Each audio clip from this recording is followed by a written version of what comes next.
Welcome to the Early Years Scotland podcast, where we chat with people from the world of early years about the many factors that influence children's development from birth to 5 years and how we play a part in giving children the best start in life.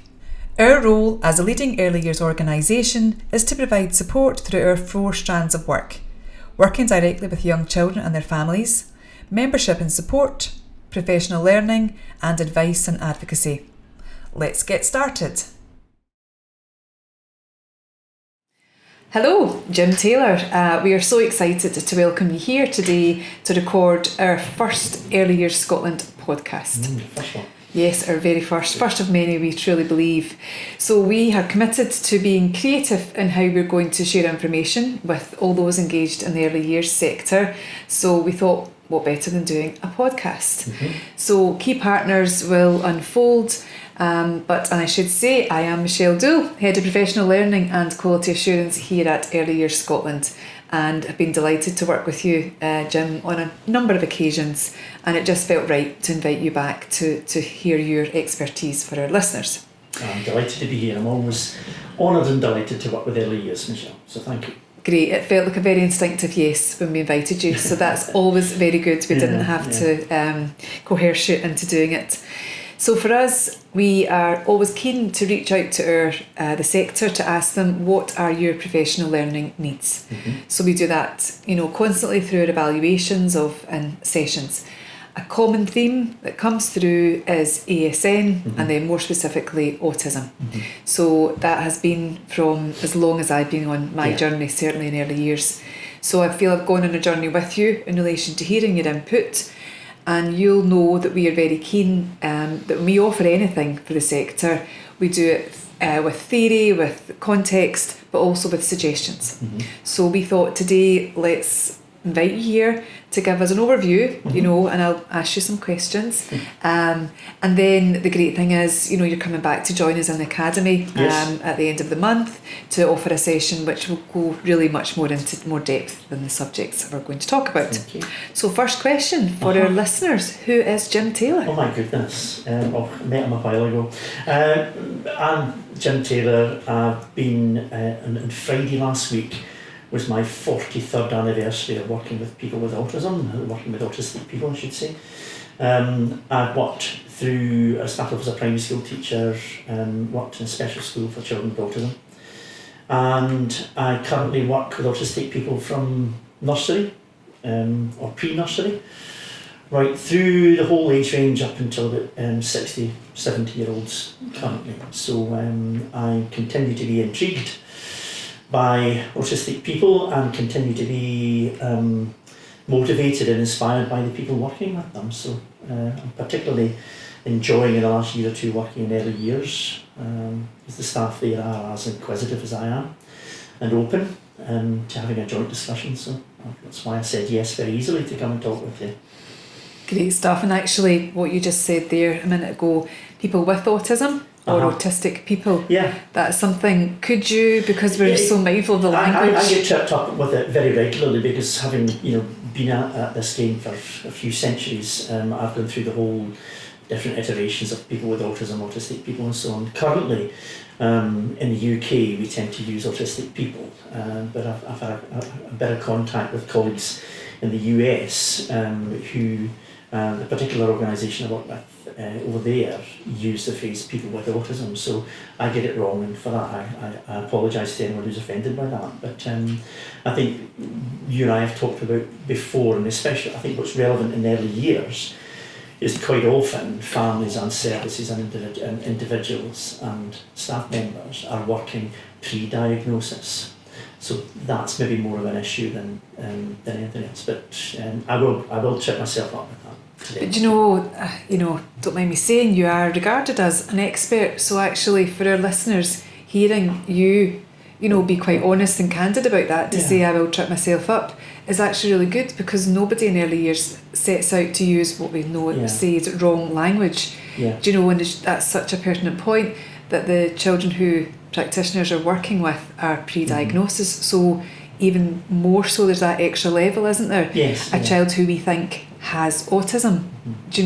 So I guess if you were to give support to practitioners around that language of pre-diagnosis. Yeah.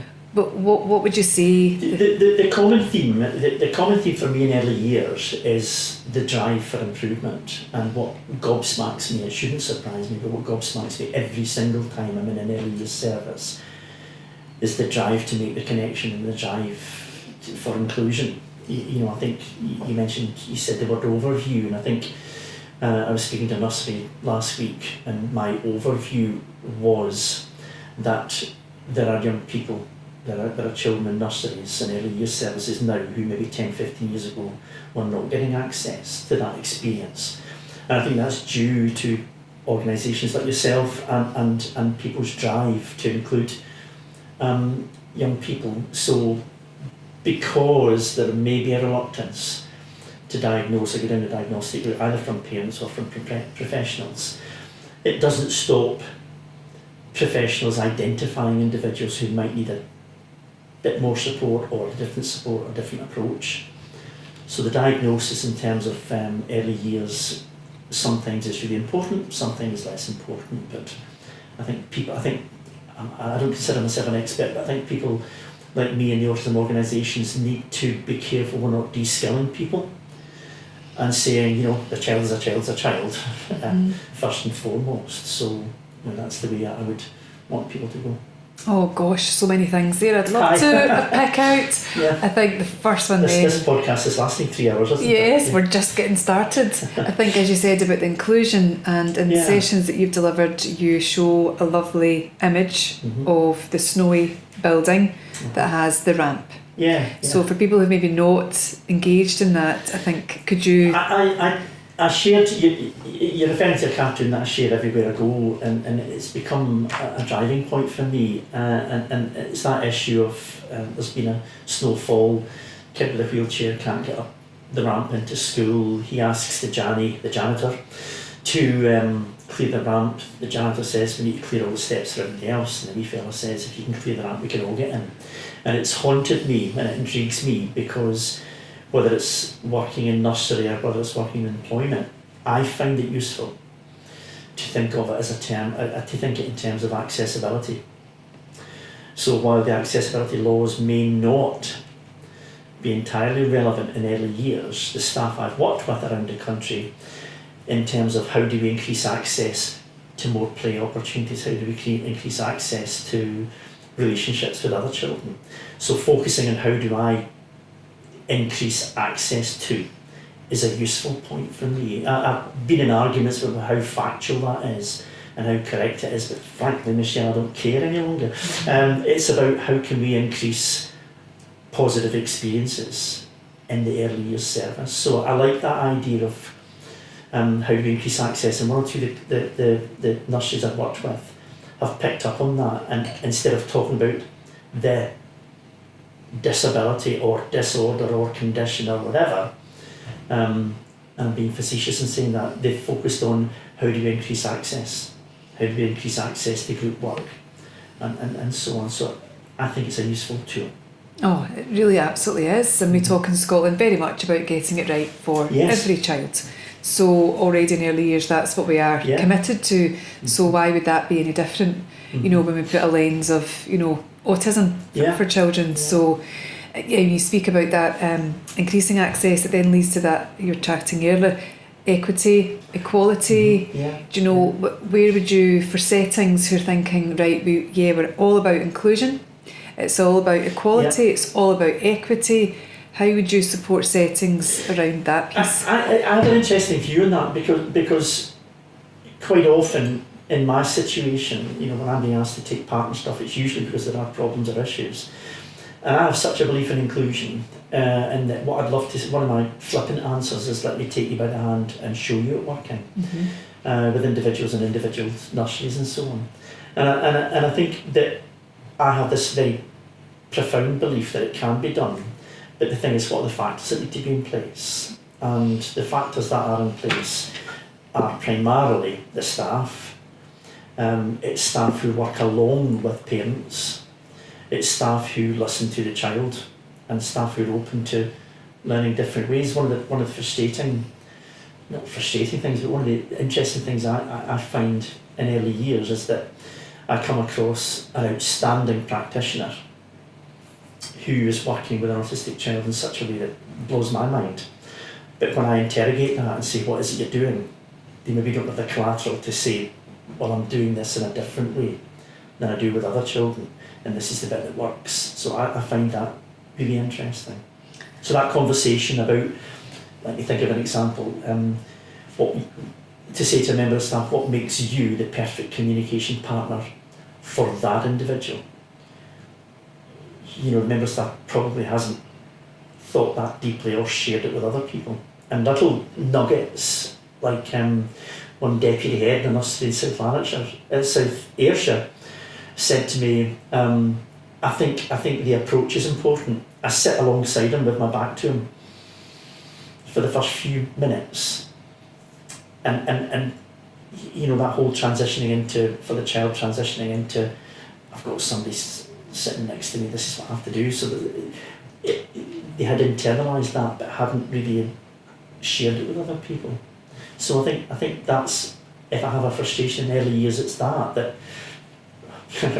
was about to say, some people don't know just how good they are. Do you know, that was where I was going to say, if I could have articulated that, and I think that absolutely captures the early years sector.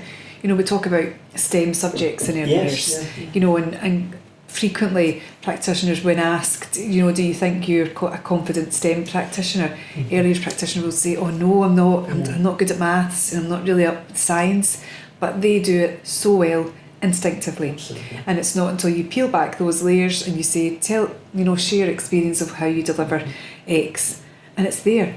And it's just exactly as you've just said there, when you equip individuals with that knowledge of their kind of the impact they can have, that's when it's that, actually, and we're not good at saying we're good, I think, as a nation, as a sector. Yeah.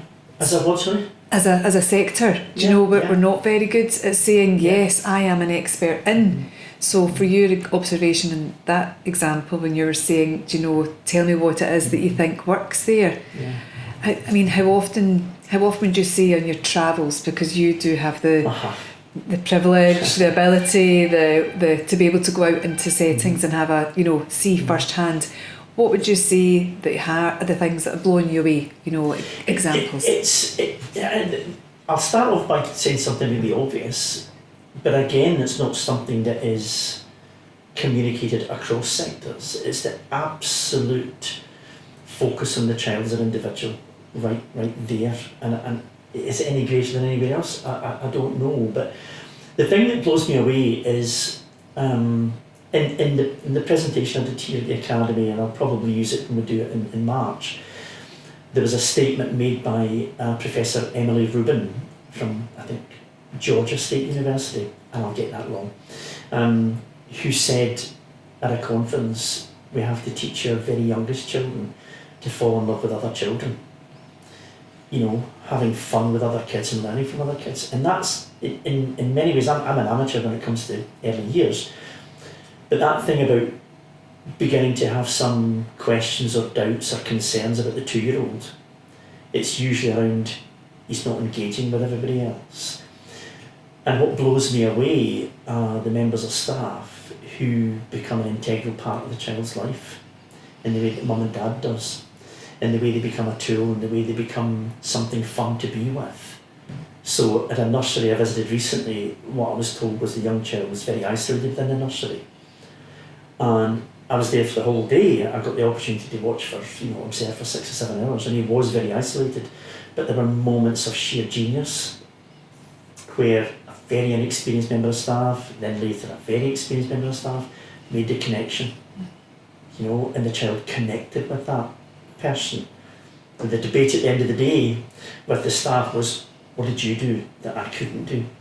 And why did he connect with you? So it's that connection. And it's the magic stuff that happens. 2 or 3 weeks ago, the gathering together for the singing session, and the 2 kids that they had concern with didn't join them, but members of staff drew them in. You know, it's that, and I can't remember the name of it, I've forgotten the name. But that thing about, you know, they made the session much more attractive than anything else. They drew them in. It became irresistible for the children to take part in it. Now we could talk about what it was that made them irresistible, but that little bit of magic where the child goes away and starts playing with Lego, and something happened, the adult did something, said something, the facility, it was the return to the group was facilitated and encouraged, and it was no coercion, there was nothing, this child was attracted and drawn to it, and you know, I was gobsmacked by that, but frustrated at the end of it. How do we actually take that magic and teach everyone else to do it? So I got excited about that, Michelle, a wee bit. But it's that thing about making the connection. And I think it's important in early years because that's the bit you don't think about. It's the bit that everyone employed in the sector is good at. It's the reason, you know, I get people saying, I like working with kids, I want to work with kids, I'm really good at it. But they don't actually take the collateral that's involved in that and apply it.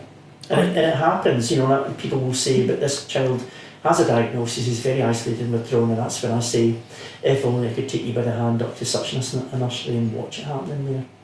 But looking at the factors that are in place. And that's the bit that fascinates me, you know, it's not just luck, it's not just down to skill sets of individual people, there are factors that are always in place. And that's what I did with the nursery and said to them, this is what you're doing, this is how you're doing it, and this is why it worked. So that was the interesting bit. Oh gosh, and I'm sure you could give so many examples of that. As you say, I get the privilege of sitting observing with people that are open enough to answer my questions and talk to me, but you know, sometimes wish that I could take some individual members of staff and take them up the road to another nursery and say, sit there with a notebook and watch. Because we don't get that opportunity.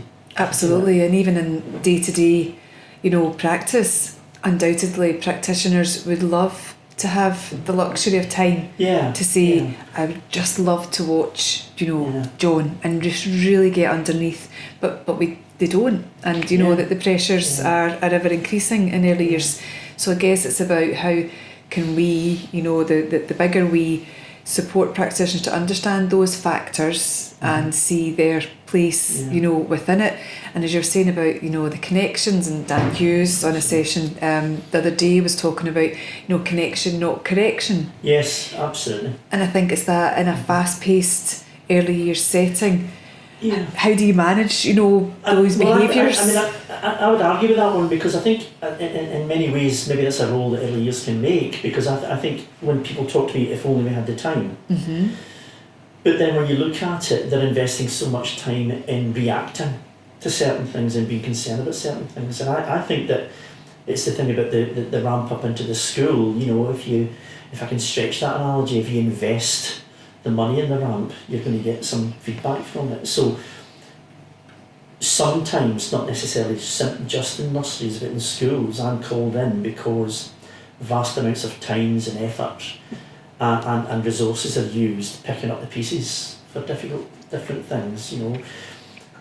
Quite often I'm told by teachers, yes, but I have another 28 kids in the school, another 28 kids in the class. And what I'm saying is that some of that time that's put into reacting on picking up the pieces might be better spent in doing stuff like that. And I think it's about, you know, if we build a ramp we can all get in, it's about what changes can we make that impact on everybody. And I think in early years they are already doing it. So I'm told the song time works best if it's at the same time. I was told recently, again in South Ayrshire, you know, the group activity working with Play-Doh, or whatever you call that, book stuff that you have, that's worked really well if it's the same member of staff at the same time of the day. Now what they were saying is it works really well for everybody, but for the autistic kid, it was absolutely essential. So I would say to you, I'm not yet another person convincing, oh yeah, but you need to look out for this small group. It's not even making changes or tweaks, it's about being aware of what you're doing that works for everybody, that also impacts on on that person. Yeah, and it's that, I know that literal creating the time, but actually what is our measure of creating the time? It could be just that short moment where you just look a wee bit longer, and it's not about putting a barrier up to say I haven't got time to really observe the child who I think perhaps have autism. So I guess it's about that. What's our measure about what we can do in early years? I mean, the example I was involved in today, which wasn't early years, it was working with an elderly gentleman. My advice was that the professionals working with him set him an agenda with a start time, a finish time, and 3 points in it. And they did that, and I said, have you emailed the individual? And he said, I don't have time to do that. And what I will say when I get back onto that was that I was asking them to take 5 minutes to prepare it, 5 minutes to email it, and the outcome was a half-hour competent meeting rather than the hour-and-a-half meetings that were taking place. So there's got to be payback. So, and I think that early years services are actually doing that, and they're doing it already. And it doesn't have to be permanent. You don't have to timetable everything, but just little bits of the day where you're improving access to. I think that's so true, and our commitment here at Early Years Scotland to offer professional learning around, the span of EYS. We had Corey McLean did a session around ADHD, which was fantastic, so insightful, and the key thing that came out of it, as does with your sessions, is that whole, this can support everyone in the setting. Absolutely. It's not about saying, right, come and teach me about help one child. It's about giving me the confidence, the space in my head to think about what I can do across the wider. And I think, again, if I may say about early years, it's almost, this maybe sounds a rather contentious thing to say, but it's almost giving members of staff permission to go with their instinct and their training. I think there is a thing, around ADHD and autism, which is I need to get specialised training for that. And what I'm discovering is that people are doing it. People are not doing it, but people are doing it. It's about permission to actually say, if you can provide a rationale behind your thinking about what you're doing, go ahead and do it. Oh, I love that. That is so true. And I think in the midst of busy days, staff do think, I don't know enough about this, so I can't. But actually, they wouldn't be in that job role if they hadn't gone through training and had it all. What was interesting when I did the session with early years back in November, whatever it was, I talked about what I termed a wellbeing audit, and said to people, rather than sit down and work out what's not working, take time to sit down and work out what is working and why. And I got a lot of really nice feedback from that, and that's the nursery I was working with 2 or 3 weeks ago. They said that, let's take time this afternoon to examine and explore what went right in that session and why, and what the factors, but we don't have time to do that. I get called into emergency meetings in schools and workplaces and universities when things are not going well, and twice in the last 12 months, when there's been a review of that taking place in 3 months, I've been told, hey Jim, things are going really well, we're not going to have that meeting. And that's exactly when you need to have the meeting. Things are going well, we don't have any problem with this, the young person's doing really, really well.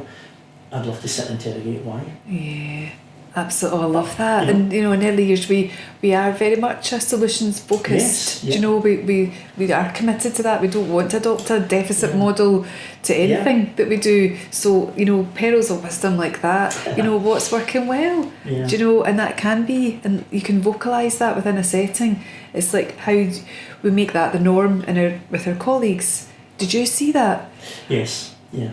Wasn't that amazing? Did you see the response we got from, Michael or whatever? So it's that stripping back and giving the permission, making the time, but what is our measure of time?